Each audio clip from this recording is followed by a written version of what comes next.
Good morning. We are starting with the second topic on landscaping, that is, landscaping of educational institutions. This is a topic which is largely ignored everywhere, but still, because we are studying landscaping, we must have a general idea about landscaping of educational institutions. Uh, this is a small video, and it will have the same pattern as the previous ones, right? So छोटा सा video है landscaping of educational institutions पे। Landscaping of institutions जो है वो काफ़ी ignored चीज़ है, कुछ नहीं बिल्डिंग बना देते हैं, सब ग्राउंड्स बना देते हैं, लेकिन लैंडस्केपिंग का ध्यान नॉर्मली बहुत रेयरली रखा जाता है। फिर हम जब लैंडस्केपिंग पढ़ रहे हैं तो हमें थोड़ा बहुत इसका आइडिया होना चाहिए। तो इस वीडियो में भी नॉर्मल जैसे वीडियोस हमने पहले देखे उसकी तरह important points are marked in red.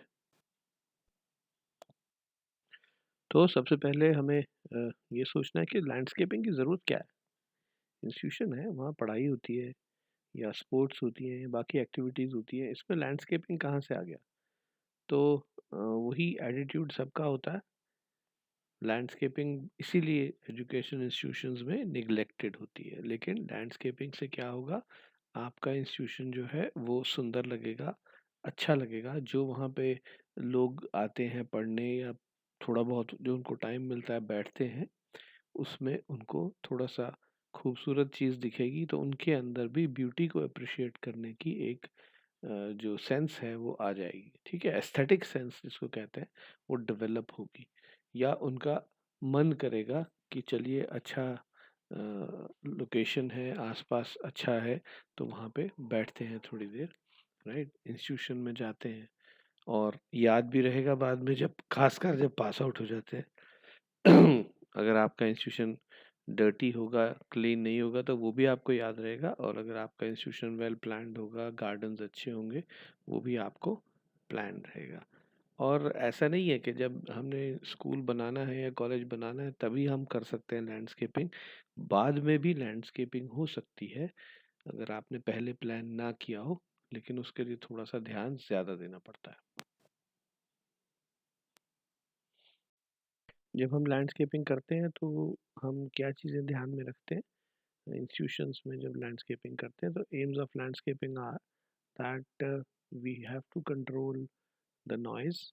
Trees या प्लांट्स जो हैं एक नॉइज़ के लिए बफर एक्ट करते हैं, नॉइज़ को रोकते हैं।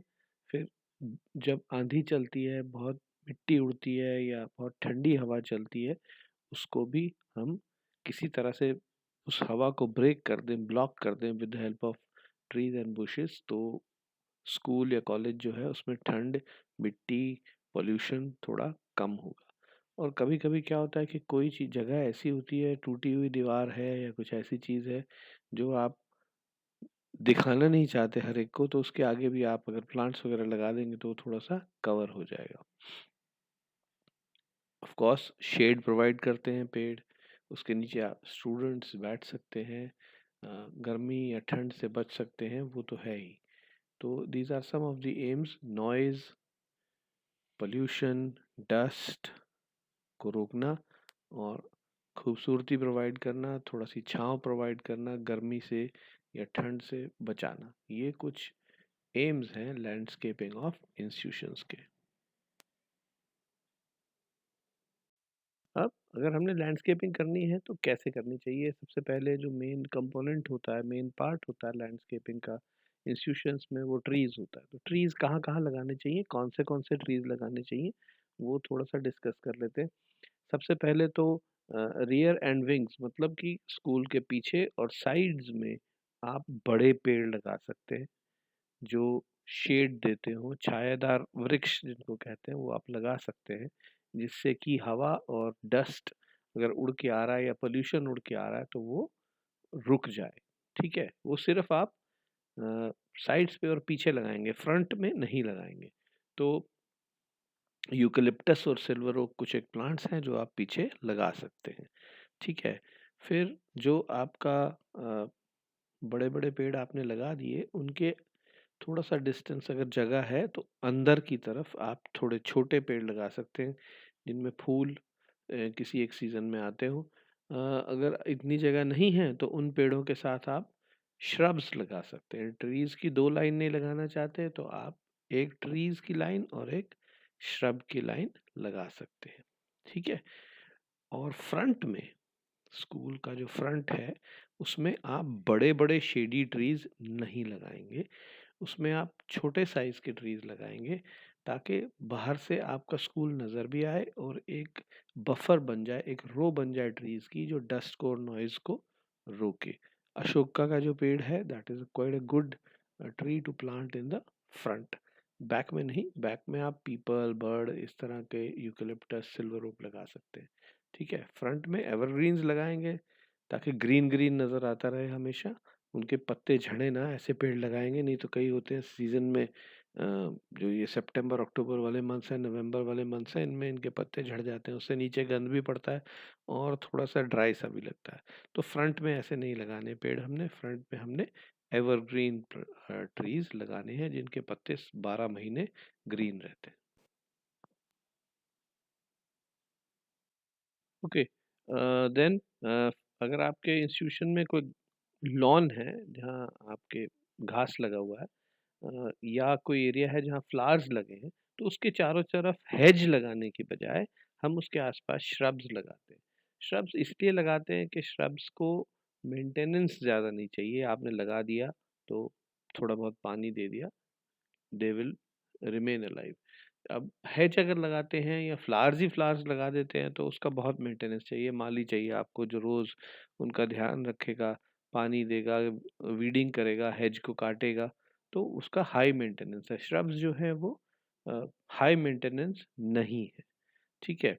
तो आप इनको कहाँ लगा सकते हैं? लॉन के आस-पास लगा सकते हैं, ग्राउंड के आस-पास लगा सकते हैं, अगर पेड़ आपके दूर-दूर लगे हैं, बीच में गैप है, वहाँ लगा सकते हैं। ठीक है?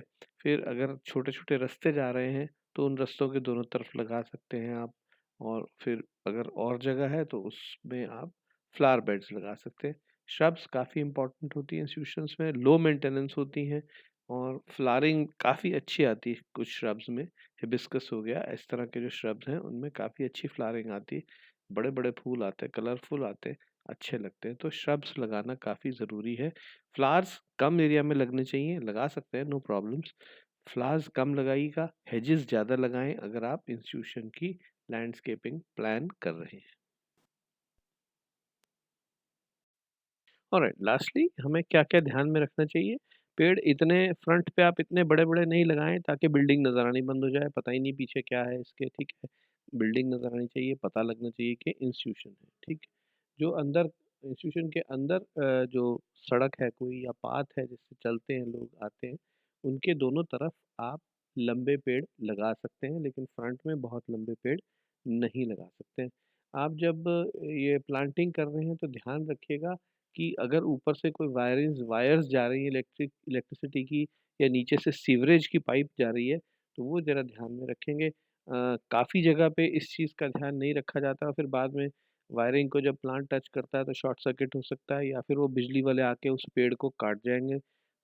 तो दैट इज़ अ प्रॉब्लम, तो वो थोड़ा-सा ध्यान रखेंगे। एंड लास्टली, फ्रूट ट्रीज़ जो हैं इंस्टीट्यूशंस में नहीं लगाने पड़ेंगे।